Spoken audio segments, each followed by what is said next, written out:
Well, hello there. Welcome to a third installment of Triple J's Thoughts, where I will do reviews for movies, concerts, operas, or anything that I see that kind of pique my interest.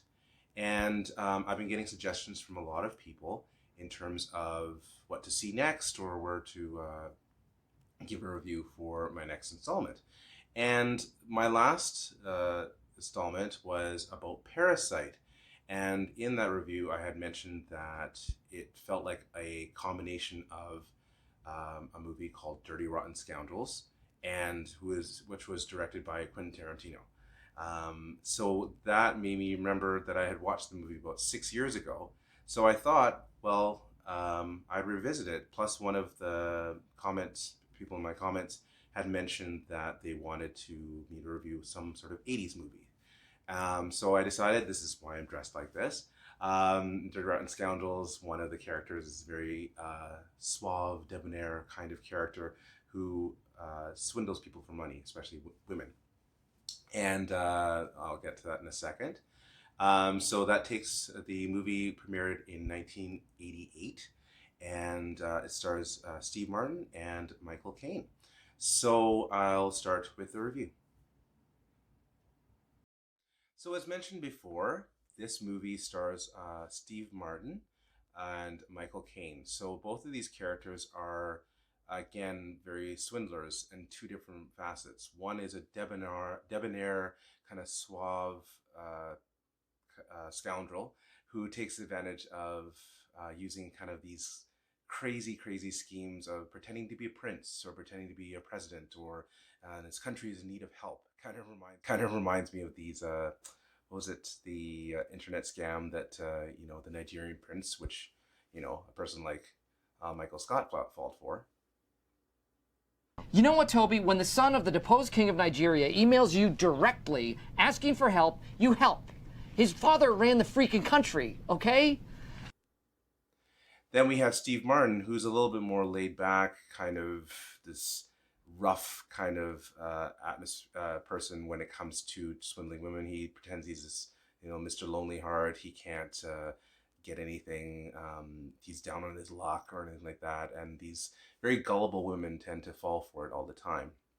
What ends up happening is the two of them meet, and there's a little bit of a repartee, shall we say, because Michael Caine's character has basically owned a town because any of these rich women who come for vacation in the town get swindled by him.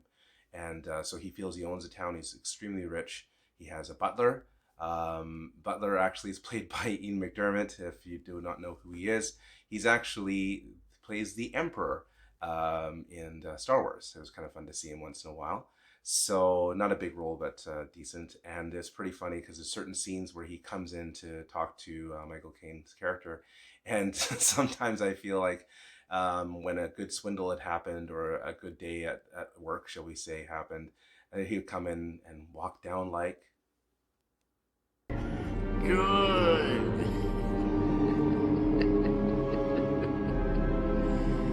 Your heat has made you powerful. But alas, it didn't happen. But that's what made it all kind of fun. So this takes place around sort of like a French Riviera kind of atmosphere, and it's kind of actually a beautiful countryside where Michael Caine's character lives. And Steve Martin's character comes in, and he realizes, like, I don't want you to hone into my territory. So he tries every which way to kind of get him out of the town, but it's almost like Steve Martin's character was 2 steps ahead of him. And so as a result, they kind of settle their differences by making certain bets and whatnot into swindling women. And there's actually a scene where if this movie was done today, it probably wouldn't fly because there's a lot of politically incorrect ways of doing things. And this character, even though I found it funny, he plays the part of the swindle is that Michael Caine pretends that it's his brother and plays a mentally challenged personality. May I take your trident, sir? Yes. Where Michael Caine's character wanted to, say, pair up with this woman he has seduced and whatnot, he would say, "Oh, my brother has to come along with us," and the trick is the fact that the brother seems like quite a handful, and then also the woman feels very sorry for the situation and therefore gives lots of money. Another scene that kind of stuck out for me is that Michael Caine's character has been doing this for such a long time that there was even this woman who recognizes him from a long time ago and calls him the prince. And it's like, oh, how's your country doing? And he had to kind of push her away. And she started to bow to him because he's a prince, apparently. And he, even when they left, like they left in a car, she still was bowing after they left. And it's ridiculous. Because again, these women are pretty gullible, it seems to be, and they just give lots of money whenever it seems to be in need. But both scoundrels are pretty clever when it comes to the way they do it. But there's kind of a sort of a slapstick element to it, which I really enjoyed, and it kind of brought back to kind of classic comedy that I feel sometimes is lost today. This kind of nice flow. It was directed by Frank Oz, again another Star Wars veteran. He was the voice of Yoda, believe it or not. And did a lot of puppeteering and I think like Miss Piggy, Fozzie Bear, all that stuff of the Muppets, and it was a nice treat to see his handiwork as a director. Now the story takes a turn because near the end, I won't give any spoilers away if you want to see it, but both characters make a bet because obviously Michael Caine's character wants him to leave and get out of here because he's entering on his territory, and so Steve Martin makes this kind of bet with him, saying that if we can swindle somebody, that next person they see, let's say, out of a certain amount of money, then I'll either stay or leave, whoever wins the bet. So the next person they do see is this, lovely, beautiful woman that they think, okay, we can swindle her for, I think it was like $50,000, and it basically turns a little bit for the worst. Again, if you see it, you'll see how it kind of turns against them in the end. But in the end, it kind of turns happy. It's a kind of neat story of to underestimate your prey, shall we say.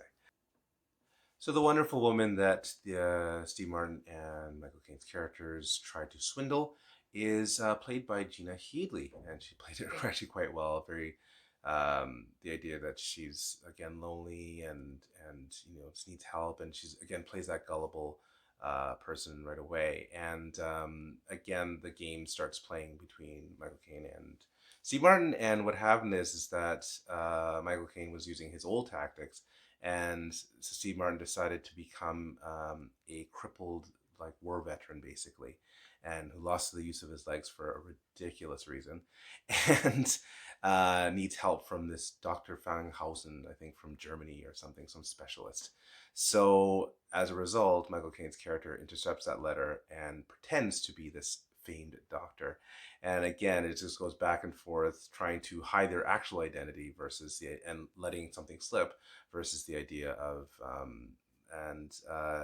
so, to swindle the $50,000, Steve Martin's character tries to say that he needs this money for the Dr. Fanghausen, who actually turns out to be in the hotel and will do it for free and all this kind of stuff. And they have to go away to his villa. So that way, Michael Caine's character can keep an eye on things, shall we say. And it gets back and forth and back and forth. And to kind of get back at Steve Martin, there's actually a scene where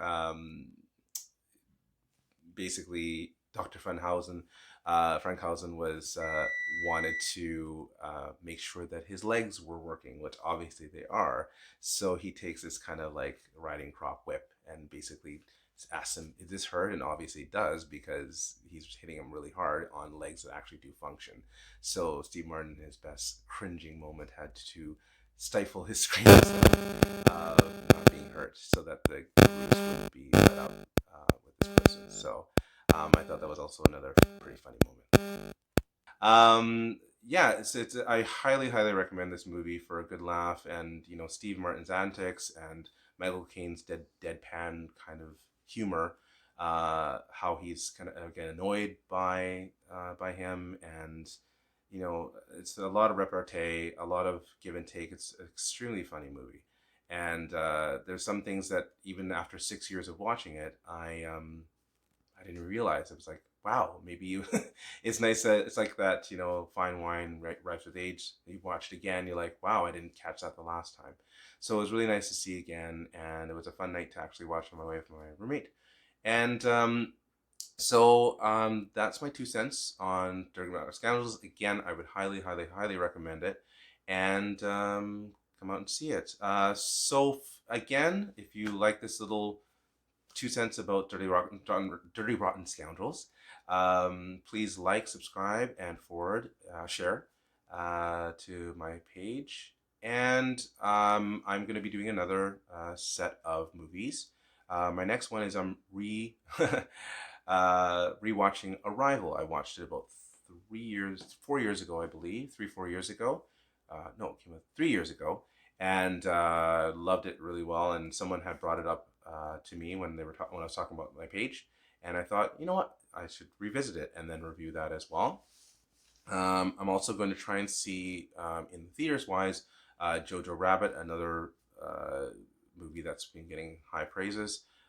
Ford versus Ferrari, and some that I have on my in my collection as well. So I'm looking forward to that, and thank you for listening to Triple J's Thoughts.